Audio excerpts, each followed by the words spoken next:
Bismillahirrahmanirrahim. Assalamualaikum warahmatullahi wabarakatuh. Alhamdulillahirabbil alamin. Wassalatu wassalamu ala asyrafil anbiya'i wal mursalin wa ala alihi wa sahbihi ajmain, amma ba'du.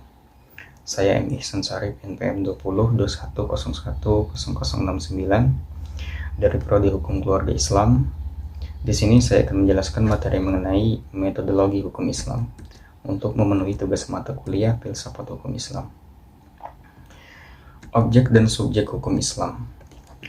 Hukum dalam konsep ilmu usul fikih dibagi dua macam, yaitu hukum taklifi dan hukum wad'i. Secara terminologi, hukum adalah kitab Allah yang berhubungan dengan perbuatan mukallaf dalam bentuk al-iqtida, at-takhyir, dan al-wad'i. Yang dimaksud dengan kitab adalah firman Allah yang berupa perintah-perintah atau larangan-larangan. Juhaya S. Praja menyebut kitab sebagai al-muqtahab bih, yakni produk dari kitab yang berupa perbuatan hukum. Juhaya S. Praja juga mengatakan bahwa yang dimaksud dengan al-iktika atau imperatif ialah tuntutan untuk melakukan sesuatu perbuatan atau untuk tidak melakukan suatu perbuatan. Jika tidak dilaksanakan akan mendapat dosa, dan siksaan disebut dengan wajib, sedangkan tuntutan yang harus ditinggalkan jika dilakukan akan berdosa dan mendapat siksa disebut dengan haram. At-takhyir atau fakultatif ialah apabila hakim memberikan pilihan kepada mukallaf untuk melakukan suatu perbuatan atau tidak melakukannya, yang disebut dengan al-ibahah. Perbuatannya disebut dengan mubah. Ada beberapa hukum taklifi, yaitu 1. Ijab, yaitu firman yang menuntut suatu perbuatan dengan tuntutan yang pasti. 2. Nadb, yaitu firman yang menuntut suatu perbuatan dengan tuntutan yang tidak pasti.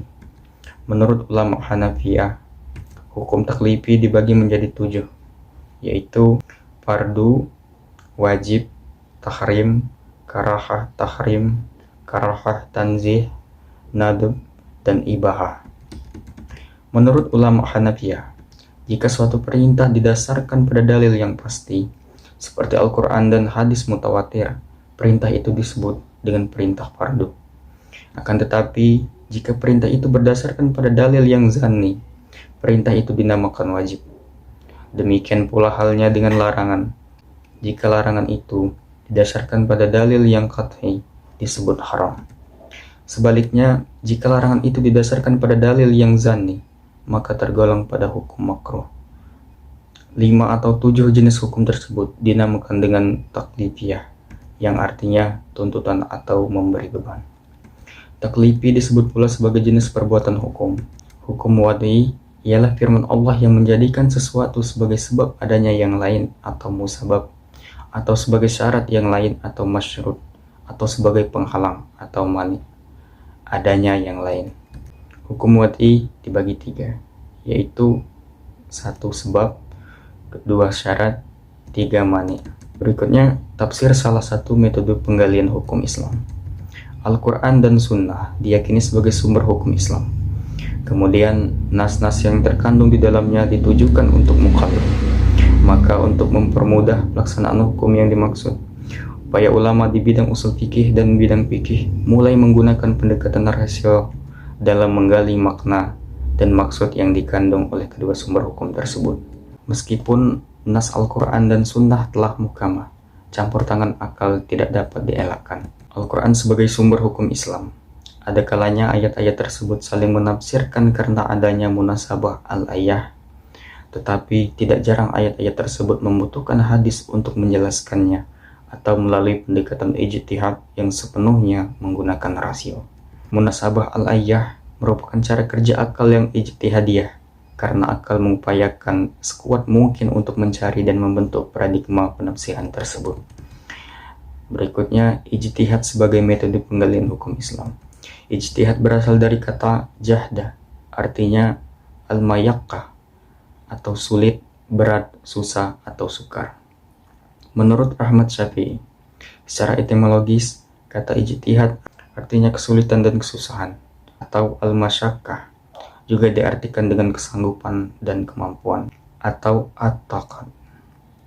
Kata juhda yang selanjutnya menjadi ijtihad diartikan sebagai pekerjaan yang dilakukan dengan sungguh-sungguh dan mengerahkan semua tenaga. Ijtihad ialah usaha maksimal untuk mendapatkan sesuatu. Jika tidak sungguh-sungguh, tidak dapat disebut ijtihad, melainkan takfir, berpikir biasa dan sederhana. Abdul Wahab Kalab mendefinisikan ijtihad menurut ulama usul, yaitu mengerahkan daya dan kemampuan untuk menghasilkan hukum syara dari dalil-dalil syariah yang terperinci. Dari semua definisi tentang ijtihad tersebut di atas, dapat disimpulkan bahwa ijtihad itu adalah 1. Mengerahkan akal pikiran para fuqaha atau usuliyin. 2. Menggunakan akal dengan sungguh-sungguh. 3. Berkaitan dengan hukum syar'i dan amaliyah. 4. Menggali kandungan hukum syar'i dengan berbagai usaha dan pendekatan. 5. Dalil-dalil yang ada dirinci sedemikian rupa sehingga hilang kezaniannya. 6. Hasil ijtihad berbentuk fikih sehingga mudah untuk diamalkan. Demikianlah yang dapat saya jelaskan. Apabila ada kesalahan saya mohon maaf. Wassalamualaikum warahmatullahi wabarakatuh.